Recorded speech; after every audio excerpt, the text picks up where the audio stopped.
This is going to be a Florida Arctic egg collection video because it is 40 degrees right now in the daytime, and so here in Florida, those are Arctic temperatures. We have had to drip our faucets every night for like a whole week straight without a break. We're in the wind-up pen. They gave us an egg. It's beautiful. Look at those, well, I was gonna say those speckles. That's like the bloom on there that you're seeing. Look at it. Look at the heat signature of don't look at the cuts on my finger. It's like a weird, maybe like autistic, nervous tick or something that I've had since I was a kid, where I bite my nails and I pick at the skin. One time my grandmother, who was like a New England socialite kind of woman, offered to pay me $100, which was a big deal. I mean, it's still a big deal, but when I was a kid, that was like a lot of money. She offered to pay me $100 if I would stop biting my nails, and I could never do it. Oh, P.S. I actually created a new Moran's pen. I took Don Jr. and a couple ladies and I moved them in their own pen. So I technically have 3 Black Hopper Moran's pens now and 1 blue Black Hopper Moran's pen. There's 2 blue hens in there, so there's a possibility for blue and black hens. But I really just wanted to create some more genetic diversity, and I really want to see what the offspring from each of these males looks like. And this is our Wheaton, well, our Wheaton Moran's, former Wheaton Moran's, that's now going to be a Wheaton olive acre pen. I have a couple males in here. Being that this is theoretically now an olive acre pen, and there's really no standard to like the type of olive acres. Olive acres are more about the egg color genetics that go behind them. I have some time to figure out which, honestly, this was one of my plans with this pen, that it's also somewhere where I can grow out my Wheaton Americana roosters to decide who's going to be best in my actual like Wheaton Americana pen. All right, eggs, egg collections. So we have this Wheaton Americana egg. My Wheaton Americanas lay the most speckles in this, wait, what? Wheaton Moran's, not Americana. This is a Wheaton Americana egg. This egg, which will be a first generation olive, this is a little lighter than I like to use in my olive pens, but this egg right here, this lady usually lays really heavy blooms, and that's why I have her in here. Just because not every egg is a heavy bloom. So, okay, if you have a hen who lays heavy blooms or heavy speckles, you could incubate one of her eggs that's not super speckled, but those genetics are still in there. So like the genetics are coming from the genetics of the bird who lays the egg, not necessarily that particular egg, whether or not it's speckled. Does that make sense? This is another Black Hopper Moran's / olive acre pen. I want to note too that his comb is actually a little light. It could have something to do with the weather.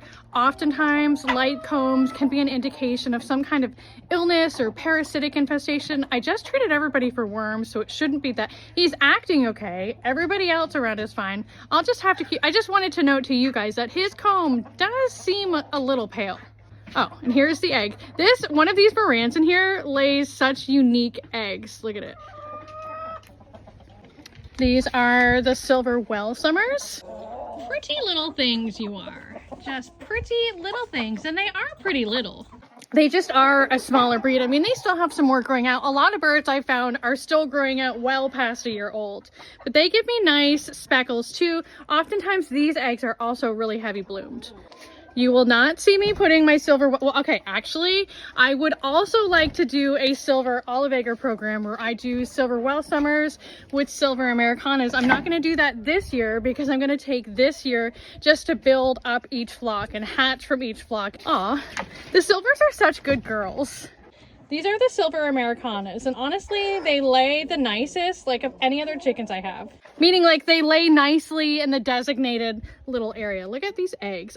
The camera like really does not do the color of these eggs any justice. They're beautiful. The other thing I can say about my silver Americanas is that they seem to like these like whatever straw nesting pads better than any of the other breeds. They like really utilize and make full use of them. Ooh, one of my favorite, oh shit, you did not hear me say that. Another one of my, I don't have any favorites. Another one of my older olive ladies just started laying again. She again, you cannot really even see the color. Like I'm looking at it right now, like, cause I can see it off the camera and on the camera, and it literally looks like a shade or two lighter on the camera.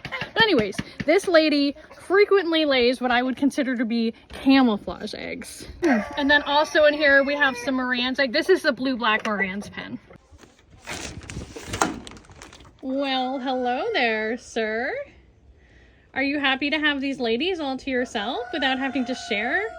Damn, my hair is all staticky. That's the other thing. I keep getting shocked by like everything. Everything is staticky. Why does the cold weather make everything so staticky? Okay, and here we have black copper Morans. We have a black Americana. Well, yeah, we have a black Americana egg. So a first generation olive offspring will come from this. You're not gonna believe what I just did. I just dropped one of those Moran's eggs and I cracked my beautiful olive egg. We should see if it's fertilized. Never let a cracked egg go to waste. So yeah, I for sure cracked it. We're gonna crack it open. It's so pretty. It's such a beautiful egg. And it is beautifully fertilized. I'll show you. Damn, what a letdown, right? There is a beautiful bullseye on that yolk. I'm sad that I lost that one, y'all. That could have been somebody's beautiful, prized, super dark green laying back crossed olive egger right there. Look at these pitiful looking Americanas who got their beards ripped out. This fellow, though, appears to have some new feather growth coming. Remember when I moved that black Americana, the black split to lavender Americana, who was just in Don Juan's pen? I moved her out of this pen because I watched her feather plucking these choose cute little beard and muff, so I moved her out of this pen, and so it appears that she was, oh no, I see another one right now. So these are lavender Americanas, also known as appropriately known as self blue, also known as lavender. Also, look how rude these breasts are. I took the time to put up that whole sheet of plastic back there so that they would be like guarded from the wind. And as you can see, they have eaten and packed out the whole bottom layer of it. It's like they don't care about their well-being at all. Oh, my bad. I keep forgetting we're doing an egg collection video. It's like we're just hanging out. Here are our breast eggs. The breast eggs are the only eggs that I don't label because they're so distinct. Like, I know which eggs are the breast eggs because they are the whitest eggs. They're not like pure white. They're like a light cream pinkish color, but they are the whitest.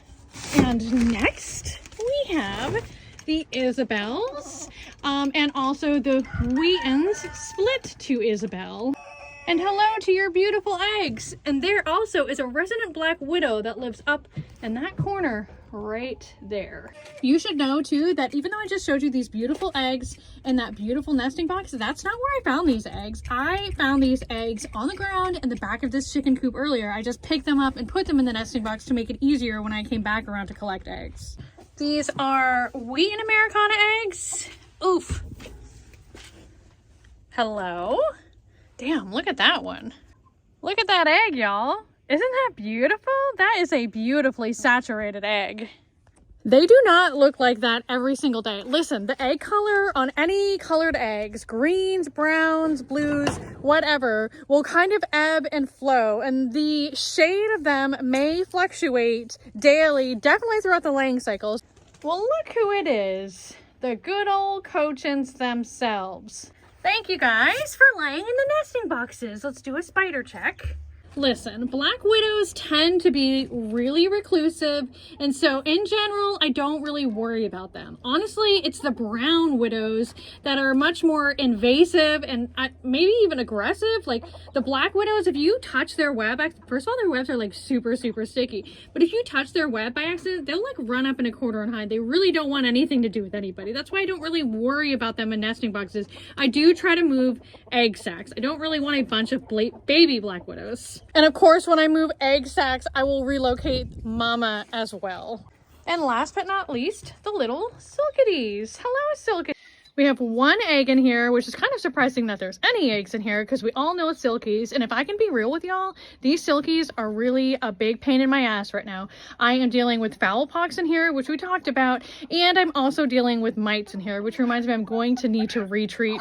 I need to look at my calendar about retreating actually. Okay, so all in all, we ended up with some really nice eggs, some really beautifully saturated blue eggs. We've also got some pretty dirty eggs, which I'm not a huge fan of, but I'm just going to take a dry sponge and kind of wipe the dirt off them. Right now,